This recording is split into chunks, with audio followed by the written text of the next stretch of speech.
कार्तिक मास के शुक्ल पक्ष की एकादशी को देवोत्थनी एकादशी कहते हैं। भगवान विष्णु देवोत्थनी एकादशी के दिन ही 4 महीने बाद योग निद्रा से जागते हैं और पुनः सृष्टि का संचालन करते हैं। मान्यताओं के अनुसार इस दिन तुलसी और भगवान शालिग्राम का विवाह कराया जाता है।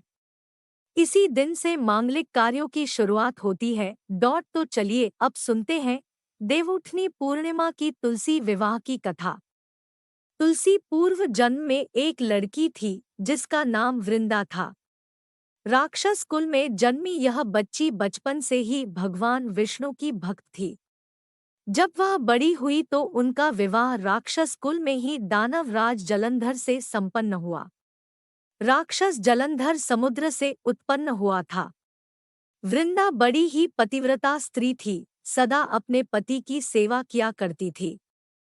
एक बार देवताओं और दानवों में युद्ध हुआ। जब जलंधर युद्ध पर जाने लगे तो वृंदा ने कहा, स्वामी आप युद्ध पर जा रहे हैं, आप जब तक युद्ध में रहेंगे मैं पूजा में बैठकर आपकी जीत के लिए अनुष्ठान करूंगी।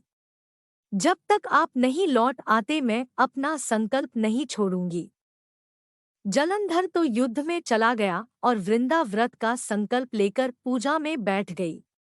उसके व्रत के प्रभाव से देवता भी जलंधर को न हरा सके।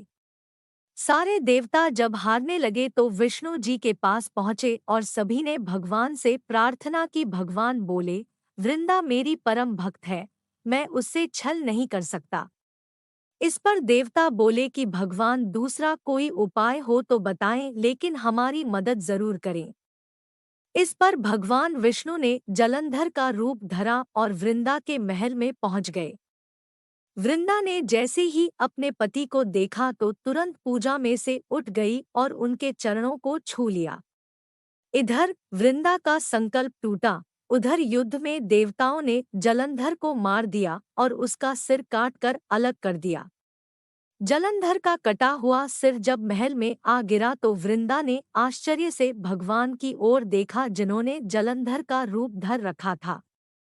इस पर भगवान विष्णु अपने रूप में आ गए पर कुछ बोल न सके। वृंदा ने कुपित होकर भगवान को श्राप दे दिया कि वे पत्थर के हो जाएं। इसके चलते भगवान तुरंत पत्थर के हो गए। सभी देवताओं में हाहाकार मच गया।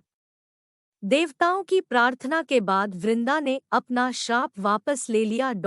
इसके बाद वे अपने पति का सिर लेकर सती हो गई।